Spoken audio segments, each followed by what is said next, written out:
श्रीगणेशाय नमः। श्रीजानकी वल्लभो विजयते पंचम सोपान सुंदरकांड। शान्तं शाश्वतमप्रमेयमनघं निर्वाण शान्तिप्रदं ब्रह्मा शम्भुफणीन्द्रसेव्यमनिशं वेदान्तवेद्यं विभुम् रामाख्यं जगदीश्वरं सुरगुरुं मायामनुष्यं हरिं वन्देऽहं करुणाकरं रघुवरं भूपालचूडामणिं। नान्या स्पृहा रघुपते हृदयस्मदीये सत्यं वदामि च भवानिखिलान्तरात्मा। भक्तिं प्रयच्छ रघुपुङ्गवनिर्भरां मे कामादिदोषरहितं कुरु मानसं च। अतुलितबलधामं हेमशैलाभदेहं धनुजवनकृशानुं ज्ञानिनामग्रगण्यं सकलगुणनिधानं वानराणामधीशं रघुपतिप्रियभक्तं वातजातं नमामि।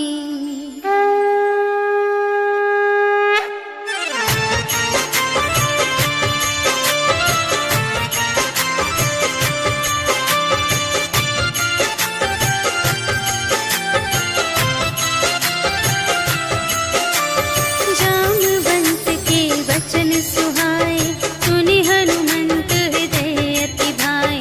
तब लगी मोहि परखेहु तुम भाई सही दुख कंद मूल फल खाए। जब लगी आवो सीतहि देखी होई ही काजु मोहि हरस विशेषी। यह कहि नाई सबनि कहु माता चले हरखि अधरि रघुनाथा। सिंधु तीर एक भूधर सुंदर कौतुक कूदि चढ़िउ ताऊ पर।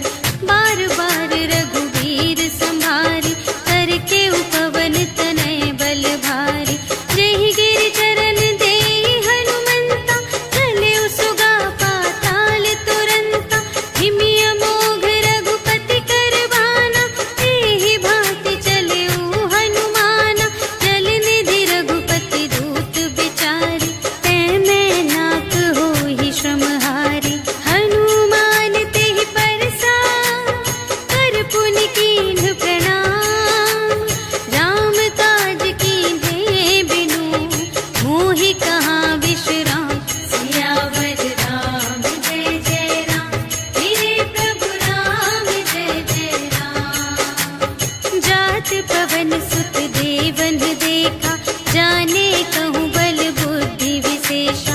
सुरसा नाम अहिंद के माता कठिन आई कही तेहि बाता।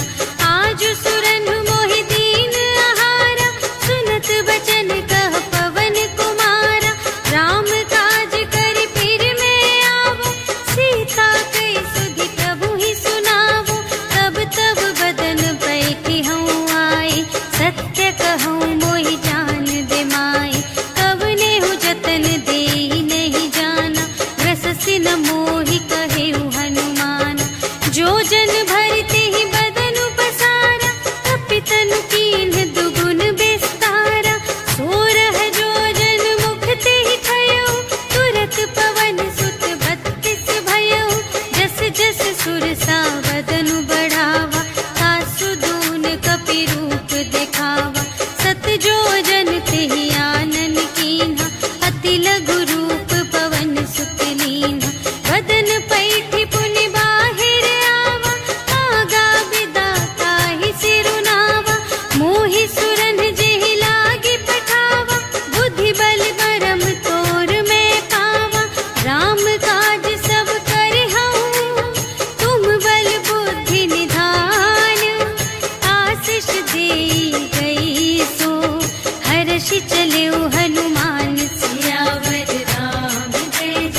संचरिक मधुलोभा नाना तरु फल फूल सुहाए खग मृग वृंद देखी मन भाए शैल विशाल देखी एक आगे ताव पर धाये चढ़े उभय त्यागे उमा न कछु कपि कै अधिकाई प्रभु प्रताप जो कालहि खाए गिरि पर चढ़ी लंका ते ही देखी कहीं न जाए अति दुर्ग विशेषी अति उतंग जल निधि चहुपासा कनक कोट कर परम प्रकाशा कनक कोट विचित्र मणिकृत सुंदरायतना घना चहुहट्ट हट्ट सुभट्ट वीति चारुपुर बहुविधि बना गज बाजी खच्चर निकर पदचर रथ बरूथन ही को गने बहुरूप निश्चर झूठ अति बल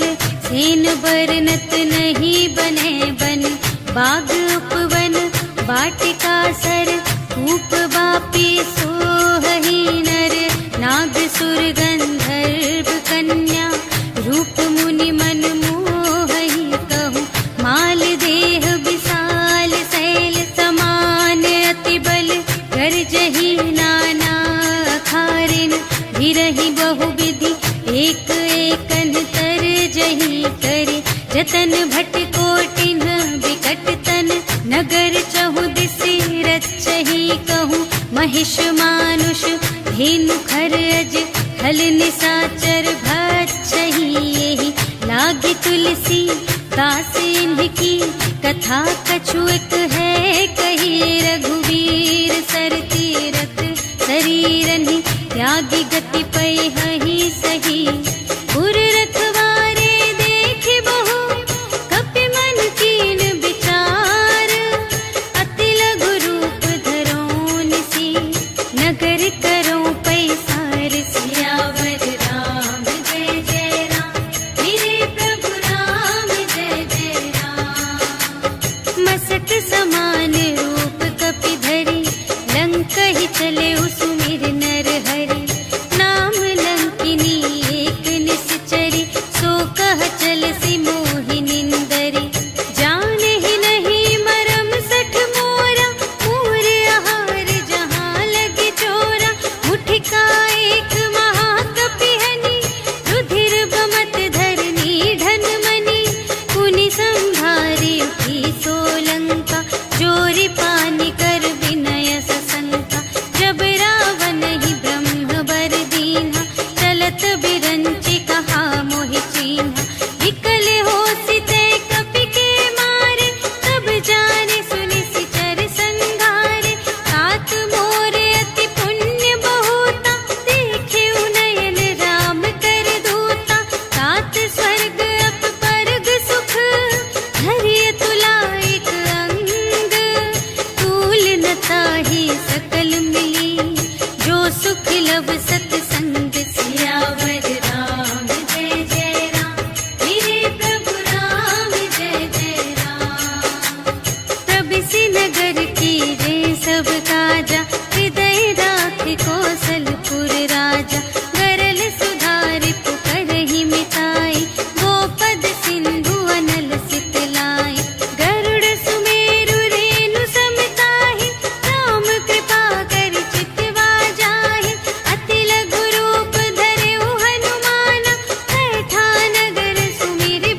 बुझाए, कि तुम हरिदासन मह कोई, मोरे हृदय प्रीति अति होय, कि तुम राम दीन अनुरागी, आयहु मोहि करन बड़ भागी। तब हनुमंत कही सब राम कथा निज नाम, सुनत जुगल तन पुलक मन, मगन सुमिर गुण ग्राम। सियावर राम जय जय राम, मेरे प्रभु राम जय जय राम। सुनहु पवन सुत रहनी हमारे, जिमि दस नन्हि महु जीव बेचारे। तात कबहु मोहि जानी अनाथा, करिहै कृपा भानु कुलनाथा। तामस तन कछु साधन नाही, प्रीति न पद सरोज मन माही। अब मोहि भा भरोस हनुमंता, बिनु हरि कृपा मिलहि नहीं संता। जो रघुबीर अनुग्रह कीन्हा, तो तुम मोहि दरसु हठ दीन्हा। सुनहु विभीषण प्रभु कै रीति, करहि सदा सेवक पर प्रीति। कहहु कवन में परम कुलीना, कपि चंचल सबहि विधिहीना। रात लेहि जो नाम हमारा, तिहि दिन ताहि न मिलै आहारा। अस में अधम सखा सुनु, मोहु पर रघुबीर। कीन्ही कृपा सुमिरि गुण, भरे बिलोचन नीर। सियावर राम जय जय राम, मेरे प्रभु राम जय जय राम। जानत हूँ अस स्वामी बिसारे, विरहित काहे न होहि दुखारे। एहि विधि कहत राम गुण ग्रामा, पावा अनिर्वाच विश्रामा। उनि सब कथा विभीषण कही, जेहि विधि जनक सुता तह रही। तब हनुमंत कहा सुनु भ्राता, देखि चहऊँ जानकी माता। जुगति विभीषण सकल सुनाई, चले पवन सुत विदा कराई। करि सोई रूप गयो पुनि तहवा, बन अशोक सीता रह जहवा। देखि मनहि महु कीन्ह प्रणामा, बैठे ही बीति जात निस जामा। निस तनु शीस जटा एक बेनी, जपति हृदय रघुपति गुण श्रेणी। निज पद नयन दिए मन, राम पद कमल लीन।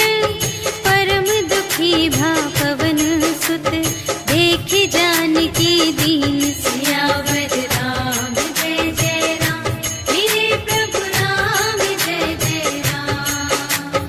तरु पल्लव महु रहा लुकाए, करई विचार करूं का भाई। तेहि अवसर रावण तह आवा, संग नारी बहु किए बनावा। बहु विधि खल सीतहि समुझावा, साम दान भय भेद दिखावा। कह रावण सुन सुमुखि सयानी, मंदोदरी आदि सब रानी। तब अनुचरी करऊं पन मोरा, एक बार बिलोक ममोरा। दिन धरि ओट कहति वैदेही, सुमिरि अवधपति परम स्नेही।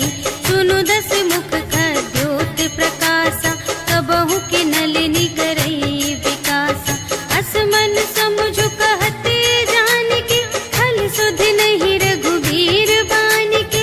सठ सूने हरिया नहीं मोहि, अधम निलज्ज लाज नहीं तोहि।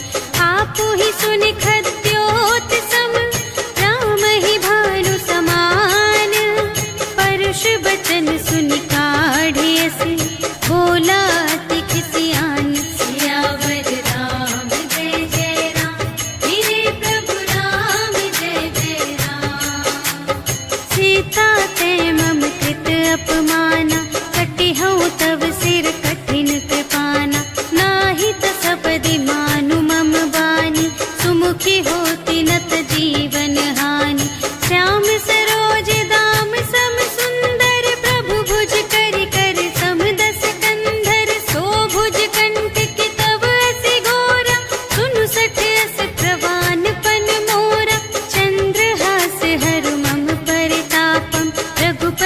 विरह अनल संजातम शीतल निशित बहसि बरधारा कह सीता हरु मम दुख भारा सुनत बचन पुनि मारन धावा भयतनया कहि नीति बुझावा कहसि सकल निशिचरिन बुलाई सीतहि बहु विधि त्रास हो जाय मास दिवस महु कहा न माना तो मैं मार बिकाढ़ी कृपाना भवन गयौ दस कंधर यहाँ पिसाचिन वृंद सीतहि त्रास दिखावही धरहि रूप बहुमंद सियावर राम जय जय राम मेरे प्रभु राम जय जय राम त्रिजटा नाम राक्षसी एका राम चरण रति निपुण विवेका सबन्हु बोली सुनाए सि सपना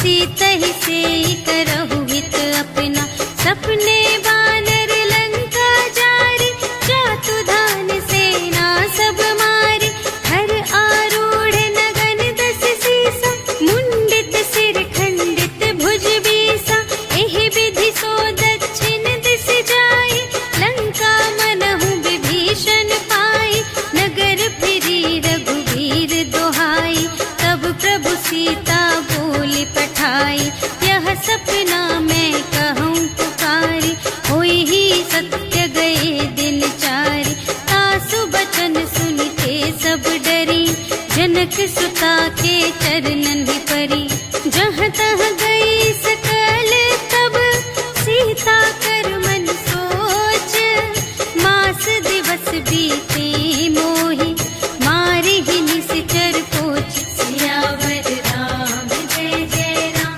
मेरे प्रभु राम जय जय राम त्रिजटासन बोली कर जोरी मातु विपति संगिनी तै मोरी तजो देह करु बेगी उपाय दुसह बिरहु अब नहीं सही जाई आनी काठ रचु चिता बनाई मातु अनल पुनि देहि लगाई सत्य करहि मम प्रीति सयानी सुने कुशवन सूल समबानी सुनत बचन पद गहि समझाए सि प्रभु प्रताप बल सुजसु सुनाए सि निसिन अनल मिल सुन सुकुमारी अस कहि सो निज भवन से धारी कह सीता विधि भा प्रतिकूला मिलिहि न पावक मिटिहि न सूला देखियत प्रगट गगन अंगारा अवनि नावत एक अवतारा पावक मय ससि स्रवत न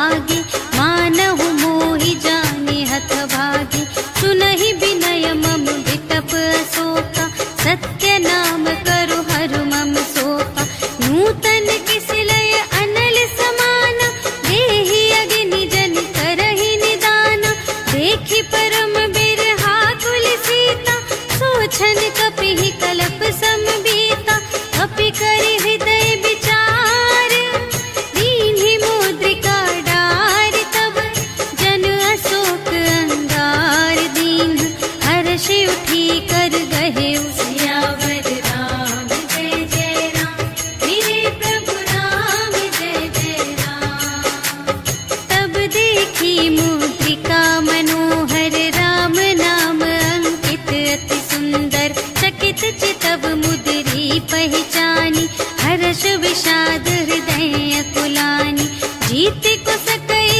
अजय रघुराई माया ते असि रच नहीं जाई सीता मन विचार कर नाना मधुर बचन बोले हनुमाना रामचंद्र गुण बरने लागा सुनत ही सीता कर दुख भागा लागी सुने श्रवण मन लाई आदि हुते सब कथा सुनाई श्रवणामृत जेहि कथा सुनाई कही सुप्रगट होति किन भाई अब हनुमंत निकट चली गयो फिर बैठी मन विस्मय भयो राम दूत में मातु जानकी सत्य शपथ करुणा निधान की यह मुद्रिका मातु मैं आनी दीन्हि राम तुम कह सहिदानी नर बानर ही संग कहु के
बचन तजहु कदराए। निश्चर निकर पतंग सम रघुपति बानु प्रसानु। जननी हृदय धीर धरु जरे निसाचर जान। सियावर राम जय जय राम मेरे प्रभु राम जय जय राम। जो रघुबीर होति सुधि पाई करते नहीं विलंब रघुराई।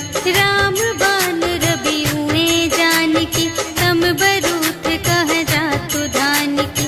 अब ही मातु मैं जाऊं लवाई प्रभु आय सुनहि राम दोहाई। कछुक दिवस जननी धरु धीरा कपिन सहित आई है रघुवीरा। निश्चर मारि तो ही लय जय है तिहु पुर नारदाद जसु गए हैं। है सुत कपि सब तुम्हि समाना जातु धान अति भट बलवाना। मोरे हृदय परम संदेहा सुनि कपि प्रगट कीन्ह निज देहा। कनक भूधरा कार शरीरा समर भयंकर अति बलबीरा। सीता मन भरोस तब भयउ पुनि लघु रूप पवन सुत लयउ। सुनु माता शाखा मृग नहीं बल बुद्धि विशाल। प्रभु प्रताप ते गरुड़हि खाई परम लघु ब्याल। सियावर राम जय जय राम मेरे प्रभु राम जय जय राम। मन संतोष सुनत कपि बानी भगति प्रताप तेज बलसानी। आशीष दीन्हि राम प्रिय जाना होहु तात बलशील निधाना। अजर अमर गुण निधि सुत होहु करहु बहुत रघुनायक छोहु। करहु कृपा प्रभु अस सुनि काना निर्भर प्रेम मगन हनुमाना। बार बार नाय सिपद सीसा बोला बचन जोरि कर कीसा। अब कृत कृत्य भयउ मैं माता आशीष कव अमोघ विख्याता। सुनहु मातु मोहि अतिशय भूखा लागी देखि सुंदर फल रूखा। सुनु सुत करहि विपिन रखवारी परम सुभट रजनी चर भारी। तिनकर भय माता मोहि नाही जो तुम सुख मानहु मन माही। देखि बुद्धि बल निपुण कपि कहे जानकी जाहु। रघुपति चरण हृदय धरि तात मधुर फल खाहु। सियावर राम जय जय राम मेरे प्रभु राम जय जय राम। चले उनाई सिरु बैठे बागा फल खाई सितर तोरे लागा। रहे तहाँ बहु भट रखवारे कछु मारि सि कछु जाए पुकारे। नाथ एक आवाक पिभारी तेहि अशोक वाटिका उजारी। खाए सि फल अरु बिपट उपारे रक्षक मर्दि मर्दि महि डारे।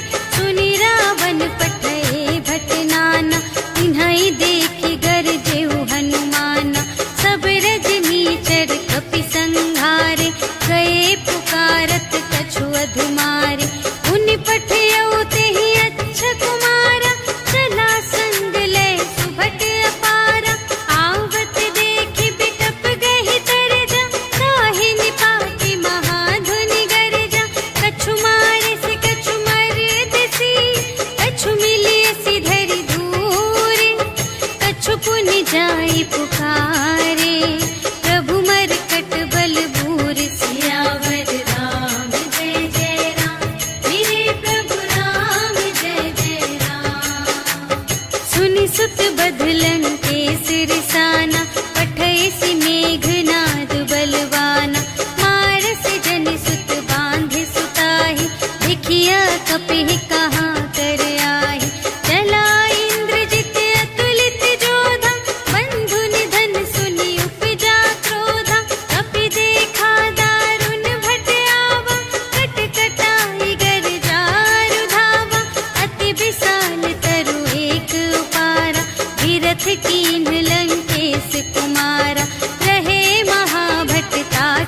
संगा